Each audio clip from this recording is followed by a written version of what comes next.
My guest today is Darwin Throne. Well, Tom, I wrote this book, Hoax, Why Burning Fossil Fuels Doesn't Cause Climate Change. And there's a number of reasons I wrote this. First of all, as you well know, the whole theory behind anthropogenic climate change is based on a theory that was proposed in 1896. It's never been proven. There's no data that I know of anyway that proves it. So I felt that, and the other thing is I met Nikola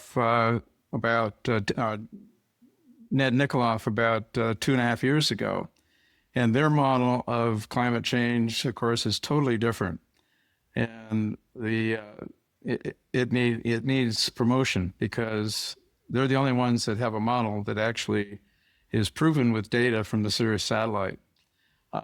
The IPCC models have never been right since 1967, and they have no data to support them. So I felt this book was important to write. And the Nikola Zeller work shows that basically the assumption that's made in the current narrative is that carbon CO2 captures or absorbs heat and then re-radiates that back to the Earth, warming the Earth by 33 degrees Celsius. One of the problems with that is that's based on a solar radiation calculation they did based on a flat surface, not a sphere.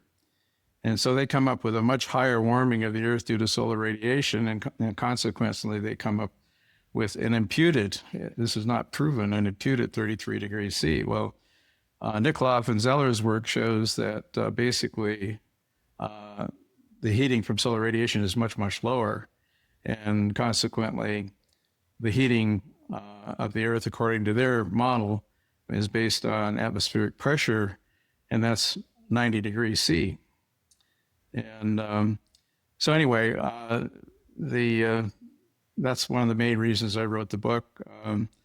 We're sort of living in a Galileo time because there's thousands of, as I said in the slide, there's thousands of opinions, but there's no spark of reason about why CO2 causes climate change. And as a matter of fact, if you challenge that, you'll be canceled. If you're a researcher, you'll lose your funding. You can lose your job. So right now there's sort of two climate models, the IPCC CO2 model and the NZ model. And the NZ model shows that all of the temperature change we've seen in the last 24 years can be associated with changes in the albedo and the solar radiation.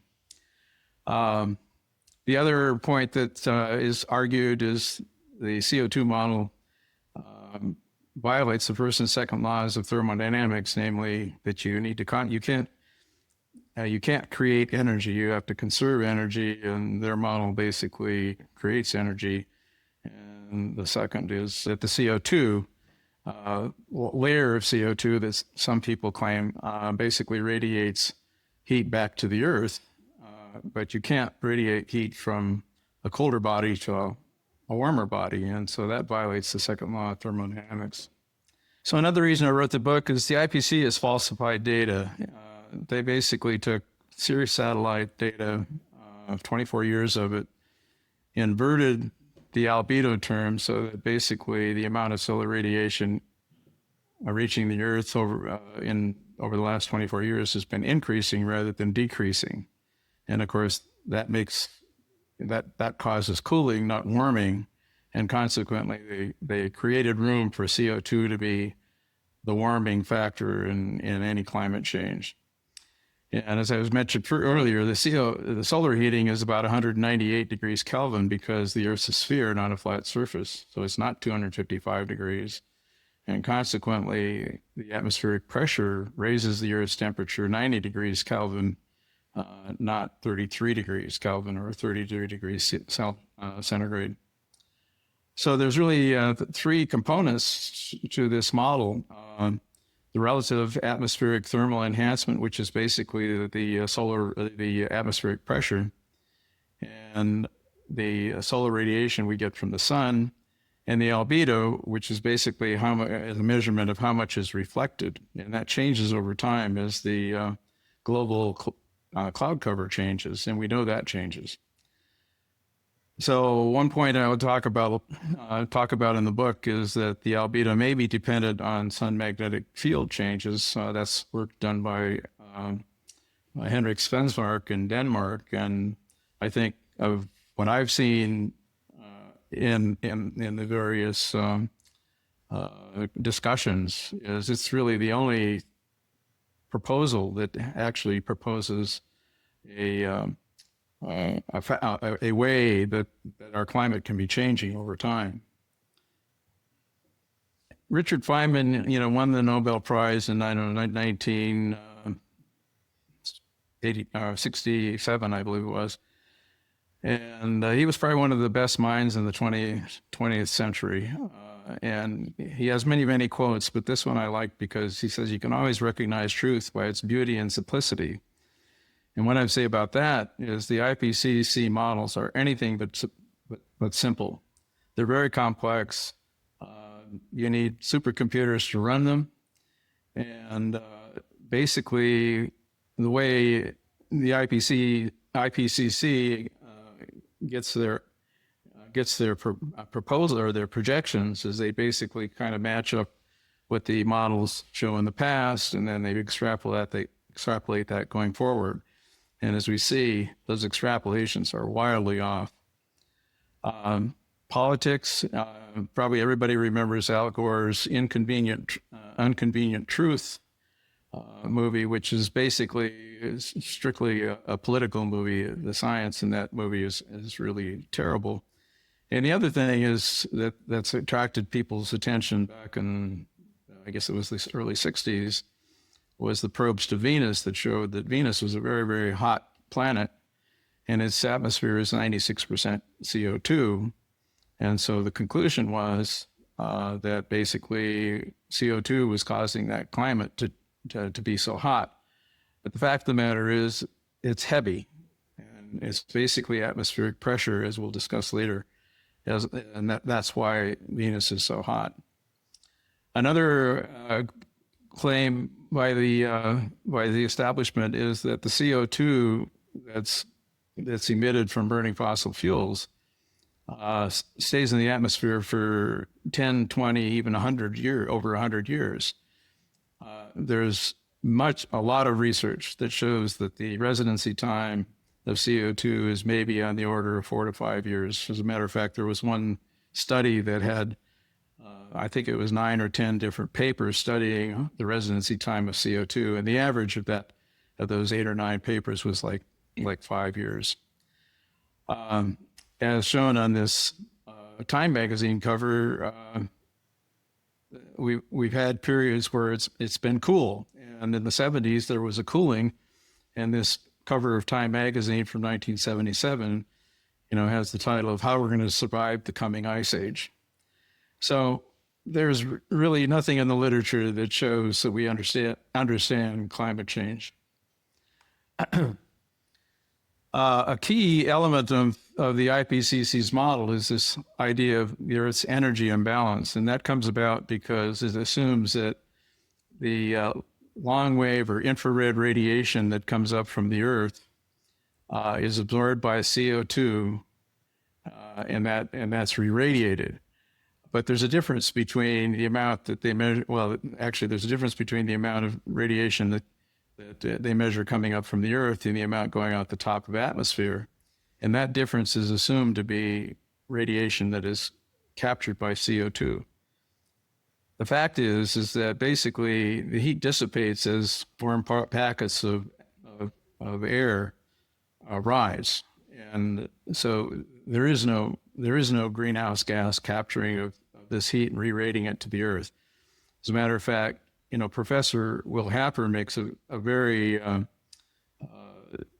kind of crazy claim that the Earth's atmosphere would be isothermal. In other words, the temperature at the top of the atmosphere would be the same as it is at the bottom if it wasn't for greenhouse gases.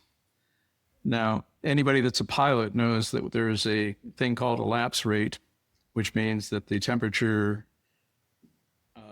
goes down as you go up in higher elevation. In other words, you go to the top of the mountain, it's usually cooler than it is at the bottom. And so this whole idea that basically the greenhouse gases are heating the earth is just wrong. This graph shows proxies for CO2 and temperature going back 100 million years. Now, proxies I think are a little tricky to talk about, but as this graph shows, there's virtually no relationship between the blue line, which is the CO2 line that's been measured via these proxies, and the red line, which is temperature. And the proxies are basically plants and things like that basically you can measure the amount of CO2 that had to be in the atmosphere to what's in the residing fossil, if you will. And then we have media hysteria. As the Time magazine pointed out, we're going to have global cooling for the past 40 years. This is 1974, but in 1895, the geologists thought the world was going to be frozen again, according to the New York Times. Then in 1933, which, as we all know, is the period in the Great Plains went through a 10 to 15-year drought, and that they're in the longest warming spell since 1776. And kind of the icing on the cake is in this quote from Jim Hansen was in 2003, can we defuse the global warming time bomb? In 2023, Hansen wrote an article, or actually 2024, he wrote an article in the Nature magazine trying to explain why the models don't explain the warming that we had in 2023, which was one of the warmer years. So this is all over the map, and you can show that there's basically, the science is just wrong. And then we have hurricanes, tornadoes, and fires, and every time there's a bad storm, it's always climate change. And this is a charge from the from NOAA, National Oceanic and Atmospheric Administration, that shows basically there's really no change since 1880 in terms of the number of hurricanes. And one of the issues these days is that since we have satellites and we can track hurricanes from the very earliest time they form, there's more hurricanes detected. But that's because 100 years ago, we didn't have the ability to detect a hurricane anywhere on the planet. Tornadoes, kind of the same answer. And fires, there aren't more fires. The amount of land that's being burnt is about the same as it's been over the last 100 years. The number of fires has actually gone down. The size has actually gone up. But generally speaking, there's just no major change. And then there's the sea levels. I mean, they talk about island republics in the Pacific Ocean are going to go underwater. Well, sea levels have been much higher, as shown in this graph, which basically goes back 20,000 years and shows that sea levels are 120 feet higher now than they were 24,000 years ago. And there's a tide gauge in Lower Manhattan called the Battery Tide Gauge, and that's shown in the book. And it's kind of it sort of oscillates. So you have about a 60 or 70 year record, and it goes up and down. Right now, it's approaching a maximum, and of course, that has everybody excited because they project that maximum to be continue to increase. And the probability looks like, in another few years, it's going to be starting to drop. So here we get into one of the real critical issues as far as the two models for climate change. One is the model of radiative model, where CO2 captures outgoing long-wave radiation and then re-radiates it back to the Earth. And the other is basically a convective model, which is basically the Nikola Zeller model. And this is the radiative heating is a core belief of the greenhouse emission proponents. But as this graph shows, all planets with atmospheres have lapse rates. And interesting enough, when you look at Earth and Venus, they both have lapse rates. Venus has got a 96% CO2 atmosphere, and Earth's is 0.04%. And yet they both exhibit the same characteristics. So it's not just the fact that it's a CO2 atmosphere. It has to do with the ideal gas law and the pressures that accrue due to that. And then we have lots of climate skeptics. I think pretty much all of these people. CFACT they have a website called Climate Depot, and it's an interesting website, but it basically just reports on stories that are put out around the world in terms of climate change, and it's kind of, in my opinion, kind of an alarmist kind of website. But there's no real data and interest in terms of new science. It's all basically just saying, well, the CO2 can't be causing that much climate change because there's not that much CO2 in our atmosphere. And that's certainly true, but the fact of the matter is the CO2 has nothing to do with our climate because of the fact that it's not, our climate doesn't change because of the CO2 model. The CO2 coalition kind of falls in that same category. They basically have a large campaign these days trying to convince people that we need CO2, which is certainly true because with no CO2, we have no plant life and the planet dies. There was a conference held last fall in Prague by an organization called Clintel. And Clintel is an acronym for the Climate Intelligence Network. And that turned out to be a very interesting conference. Dr. Nikola presented at that conference, but actually in the run-up to the conference, there was lots of email interchanges between the presenters. And very interestingly, some of the people were criticizing Dr. Nikola's papers, and they haven't even read them. And so the problem that we have, and then the European climate realists are kind of in the same arena. They basically deny that climate change, that CO2 is really causing major climate change, but they don't know what is. And they haven't stepped up to really try and understand Dr. Nikola's paper.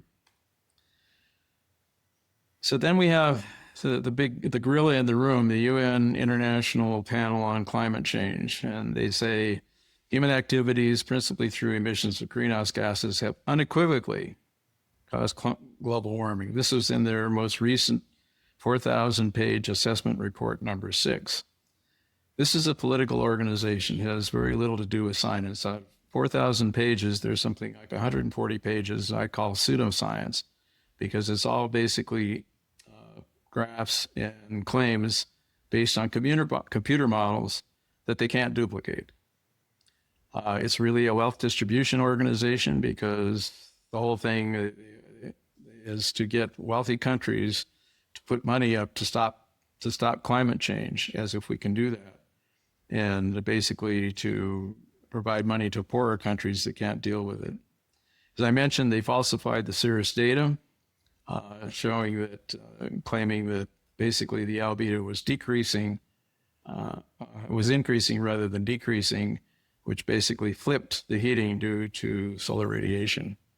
And then, as I mentioned, Gavin Schmidt from NASA, who is one of the leaders in this whole CO2 narrative, wrote this article last year in 2024 that they had no idea why the temperatures changed in 2023 so dramatically, and that the models just didn't predict that. We'll talk a little bit more about that later.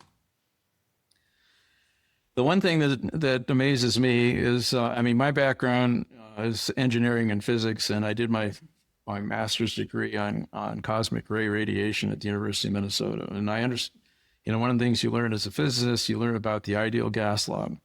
And for some strange reason, the climate scientist people have disregarded the gas law.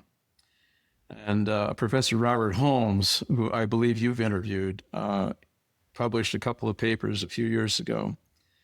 And he showed that if you put Venus at the same distance from the Earth, or from the sun as the Earth is, and you look at the atmosphere at the same atmospheric pressure, the temperature of Venus with 96% CO2 atmosphere and Earth with 0.04% would be absolutely the same. Now that just about completely destroys the CO2 model, in my opinion, because he calculates, and I'll show you this, I think it's in the next, no, it's not this slide, it's another slide. Let me back up here. So anyway, this image on the left shows that a column of air can have a mass of 10,000 or 1,000 kilograms. And basically that's why at the equator, where Mount Kilimanjaro is, there's snow at the highest elevation. It's because the atmospheric pressure is decreasing. As it decreases, it gets cooler. One of the key factors, or the key elements in the Nikola Zeller model, is this concept of relative atmospheric temperature enhancement. And that has to do with pressure.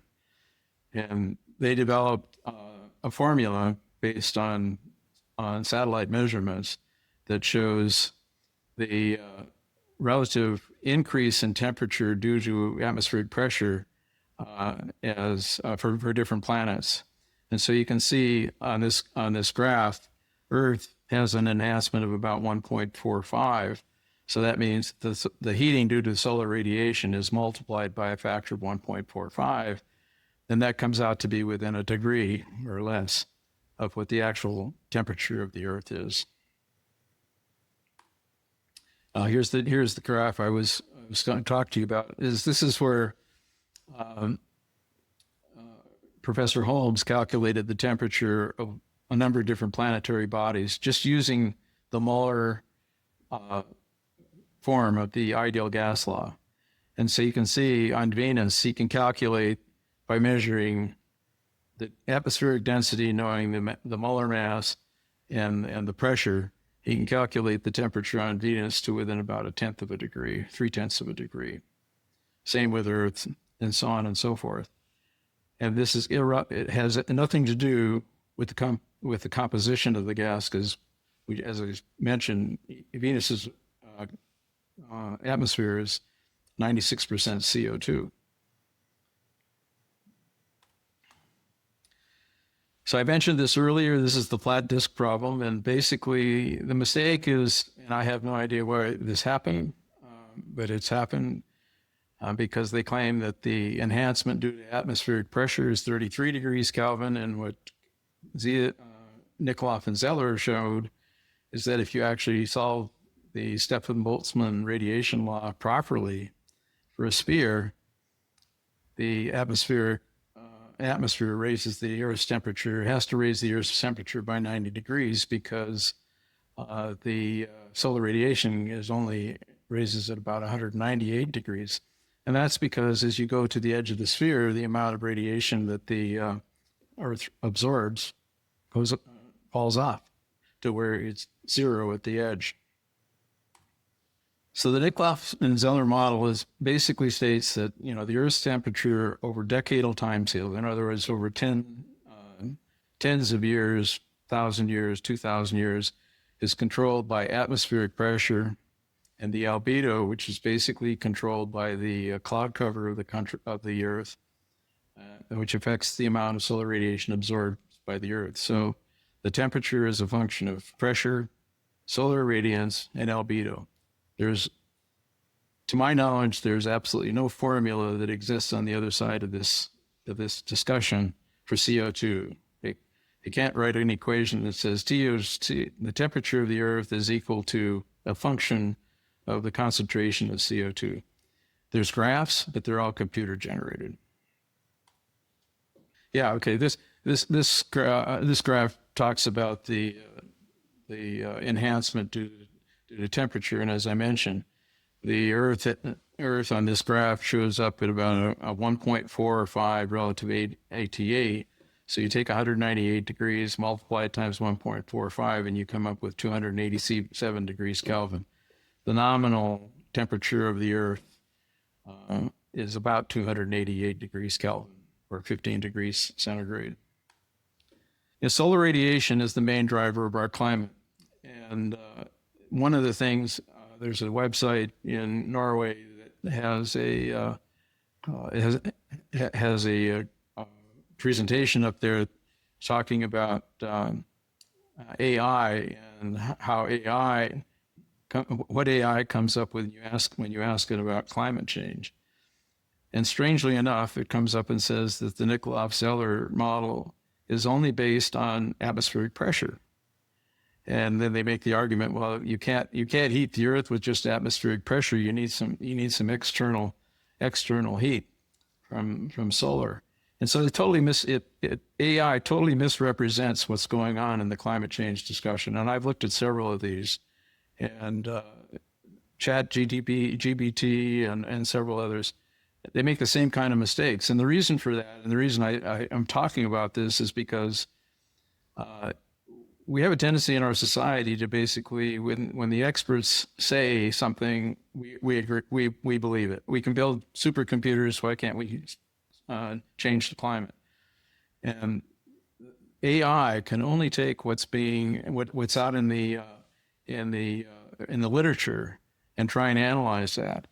And unfortunately, most of Nikola and Zeller's work is pretty much ignored in most of the literature. And so if you do a search with AI, using AI to find out about climate change, you're just going to get the wrong numbers. You're going to get the wrong answer.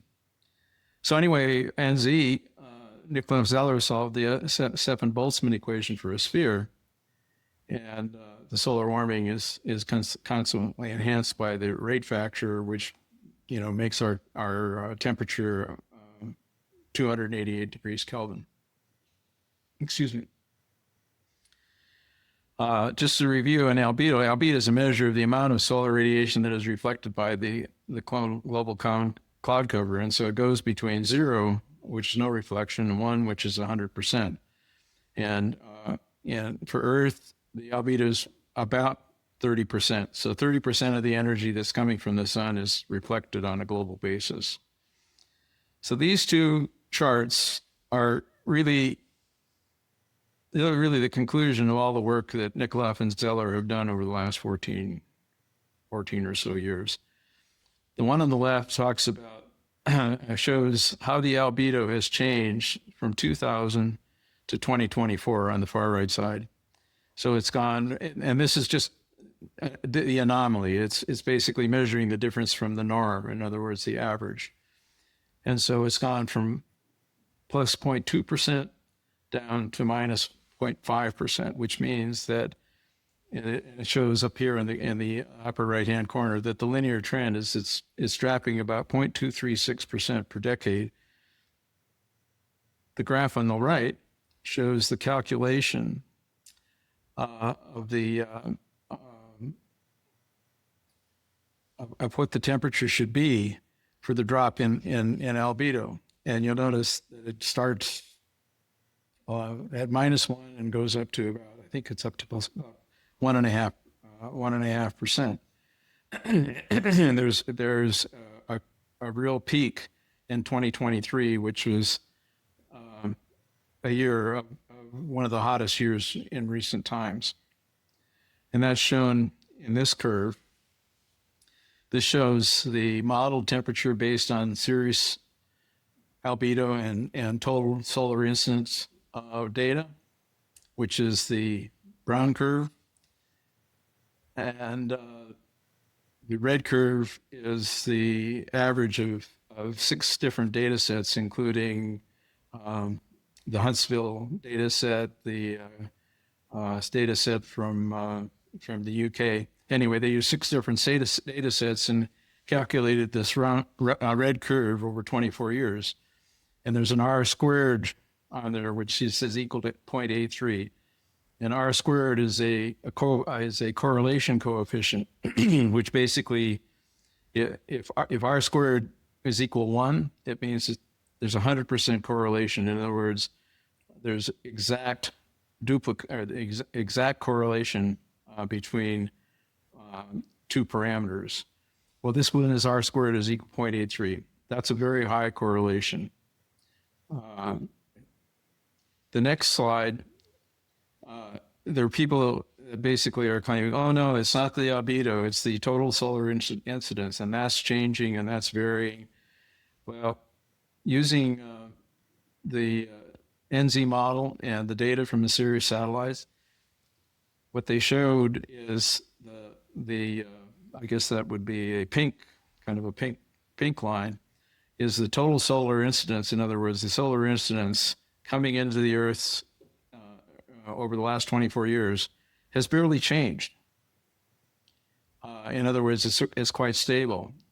And yet we see the change in the temperature due to albedo variation only, and that's the brown curve. The other factor that I mentioned earlier was the Earth's energy imbalance. In other words, the difference between the amount of energy radiated from the Earth and that what's incident to the Earth, what's radiated from the Earth, and what comes out at the top of the atmosphere. And that shows that there's virtually no correlation over the last 24 years between the incident temperature, the incident radiation and temperature. In other words, R squared is equal to 0.36. And if you can look at the graph lines, you can see there's virtually no correlation, which means that over short time periods, 10, 20, 100 years, the sun's output is not changing very much. So then the big question is, okay, this is a great model. It looks interesting, but why does the albedo change? And nobody really knows that. I happen to believe that Henrik Svensmark in Denmark is on the right direction. He's done work showing that there's a correlation between the change in the galactic cosmic ray background and the albedo. And cosmic rays are just ions, and they can be hydrogen ions or helium ions or whatever, but they're charged, they're high energy, and they can change the amount of ions in our atmosphere. And those ions then can core water droplets, which basically change the crowd's cover. In other words, your so-called condensing nuclei. This theory has been challenged. Svensmark actually has some data to support his work, and all the challenges that I've read anyway are based on models. They are not based on data. I have a friend who's Professor John Kleppe, who lives in Reno. He's a professor of electrical engineering at University of Nevada, Reno, and he probably has the longest record of precipitation in Lake Tahoe that exists. And he's been studying to try and figure out why it changes. And he published a paper that was given at the AMI, American Meteorological Association conference a couple of years ago. And what he found was that basically precipitation in Tahoe is highly correlated with 3 magnetic phenomena on the sun. One is that every 11 years, the sun's magnetic field flips. And so that's the 22-year flipping cycle. And then there's another cycle that was discovered by Gleisberg, I think about in the late 30s, early 40s. And that's about a 70 to 100-year cycle. And then there's a third cycle, which is called the Hallstead cycle. And that has a period of about 2,500 to 3,000 years. for precipitation, there was a third factor, and that was the cycle of the circulation of the global atmosphere. But in trying to figure out why precipitation in the Tahoe Basin was changing, Professor Kleppe, really couldn't figure out a correlation. He'd run his mathematical formula, his models, and until he put the Hallstatt cycle on, and then it basically popped out. And his papers show that there's very high correlation between the Palmer Drought Index, which basically measures the amount of drought there is, and these magnetic field cycles. And my feeling is that if these magnetic field cycles can affect your precipitation, that means they're probably affecting the cloud cover, which probably means they're affecting the albedo and changing the amount of solar radiation we get over time. So my recommendation is we start studying the sun and try and study these magnetic field effects and to figure out what's going on with our climate. We can't change it, but at least we can maybe understand it. So in conclusion, burning fossil fuels doesn't cause climate change because there's just no evidence that CO2 in the atmosphere actually heats our planet. But solar radiation does, and the change in the cloud cover modulates that over time. So that's what the book's about, and I'd encourage you to take a look at it. That you can get it on Amazon. And the last chapter is chapter 7 is basically a summary of all of the work that Nikola and Zeller have done over the last 14 years. I'm just curious, you put up a slide early in the presentation about this cyclical media hysteria, about 1895 cooling, 1933 warming, et cetera. Based on what you know, do you have an idea of what caused those?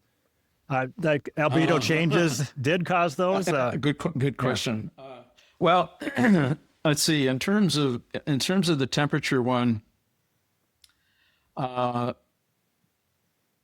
can say that Nikola has reproduced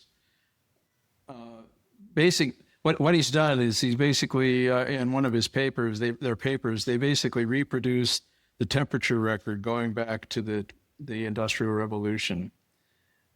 They took the temperature record from the Industrial Revolution and then they produced an albedo curve. But my friend John Kleppe, when he published his paper, he can show that the drought in the 1930s, the Dust Bowl era, was highly correlated with those magnetic fields. And the Palmer drought index basically is highly correlated with the magnetic field variation, and for precipitation, he also has to include the circulation of the Earth's atmosphere. But I think, let's see, I'm trying to think of, well, there's some things about falsification of data. There's pretty good evidence that some of these temperature records have been falsified, and that goes back to some work that a bunch of scientists, a number of Chinese scientists did, in trying to reconstruct the temperature record. And so, if you look at the temperature records of the in the 70s, you'll see a decrease in temperature. We know that happened. But if you look at some of the temperature records, the temperature data sets that are out there, they don't show that. So either the measurements were wrong or they were modified. Anything else? I think I have two more questions. Do you have any thoughts on what the climatic effect was of the Hunga Tonga eruption? I'm just looking it up here. They told us 40 trillion gallons of water were injected in the stratosphere. Do you have any thoughts on what that did to the climate? Well, I think I don't have anything in hand. There was a blip in temperature. I did talk to Dr. Nikola about that one time, and if I recall right, he basically said that basically it was kind of a blip, but it's something that it's like, when you stimulate a system, you hit it with a hammer and it rings for a while. The last question is based on the cycles you've seen. Is there any predictive power in what's going to happen for the next 100 years?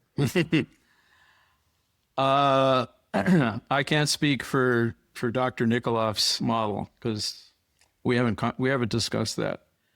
But I can speak to that on the precipitation model, in that if you look at the cycles of these magnetic fields, Halstead, Kleisberg, etc., it's highly likely we're moving into a wetter period.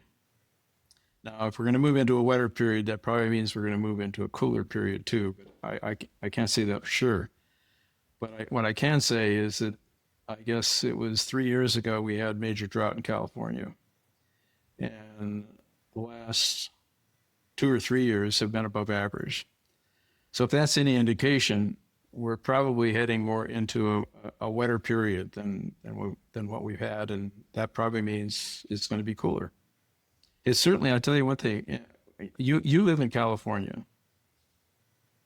I'm in Minnesota, yeah, but... Oh, you're in Minnesota? I'm in Minnesota, yeah. Okay, well, I'm from Minnesota anyway.